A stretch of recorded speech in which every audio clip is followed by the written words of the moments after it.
రంగారెడ్డి జిల్లా గంధంగూడలోని శ్రీ జ్ఞాన వెంకటేశ్వర స్వామి దేవాలయంలో ఏప్రిల్ 22 నుంచి 27 వరకు చతుర్థ బ్రహ్మోత్సవాలు వైభవంగా జరగనున్నాయి. ఆలయ కమిటీ చైర్మన్ ఎస్ రామచంద్రయ్య ఆధ్వర్యంలో ఈ బ్రహ్మోత్సవాలకు సంబంధించిన ఏర్పాట్లు చకచకా సాగుతున్నాయి. చిన్నజీయర్ స్వామివారి హస్త కమలాల మీదుగా ప్రతిష్ఠింపబడిన ఈ ఆలయంలో శ్రీ పాంచరాత్ర ఆగమ శాస్త్ర విధానంలో 5 రోజుల పాటు విశేష పూజలు నిర్వహిస్తారు. శ్రీ పద్మావతి గోదా సమేత శ్రీ జ్ఞాన వెంకటేశ్వర స్వామి వారిని కొలిచేందుకు భక్తులందరూ రావాలని శ్రీ జ్ఞాన వెంకటేశ్వర చారిటబుల్ ట్రస్ట్ ఆహ్వానిస్తుంది.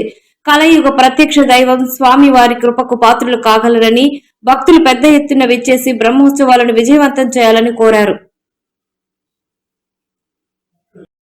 రాష్ట్రంలోని రంగారెడ్డి జిల్లా బండ్లగూడ జాగీర్ మున్సిపల్ కార్పొరేషన్ పరిధిలో ఉన్న గంధంగూడ శాకరగుట్ట వద్ద ఉన్నాము.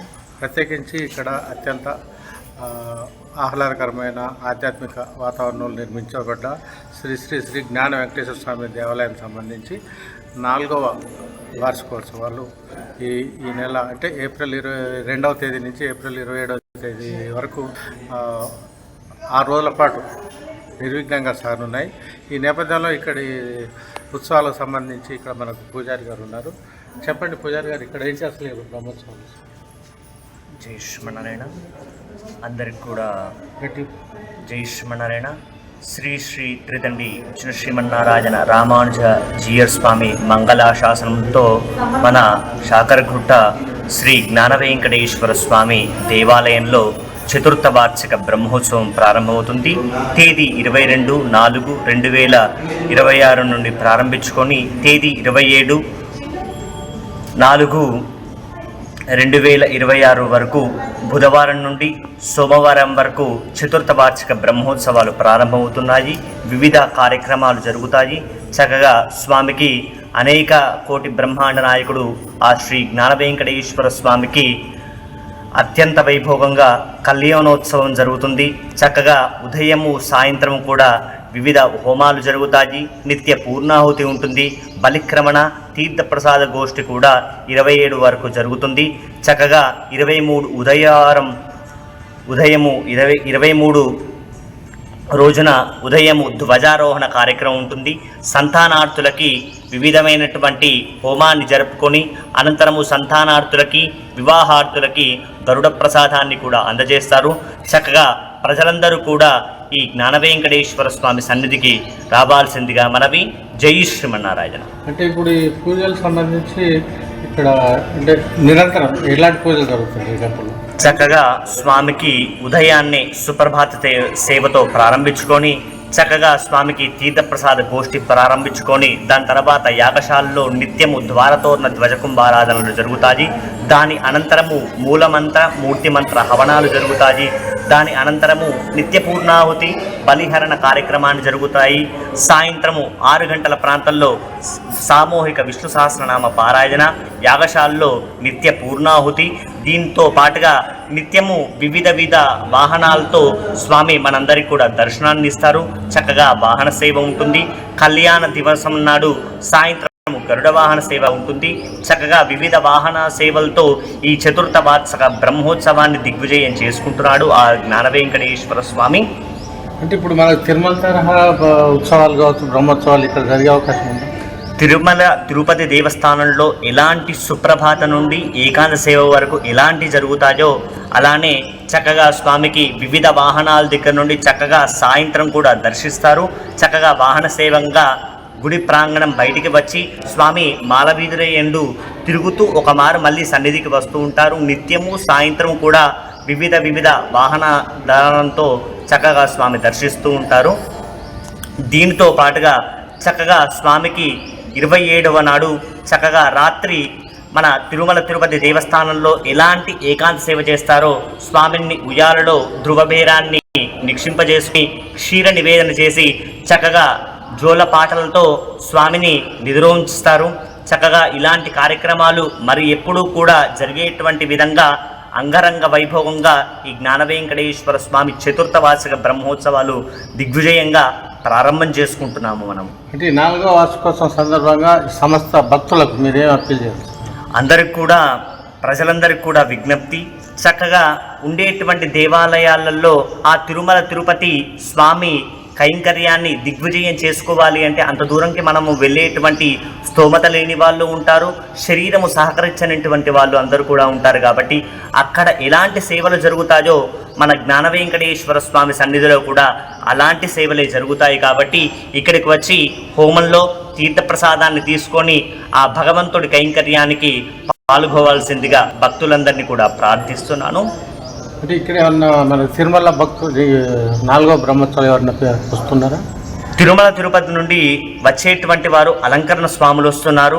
ఇక్కడ పాంచరాత్ర ఆగమ ప్రకారంగా చక్కగా దిగ్విజయంగా ఈ బ్రహ్మోత్సవాలన్నింటినీ కూడా మన యజ్ఞాచార్యులు రాఘవస్వామి వారు చేస్తారు.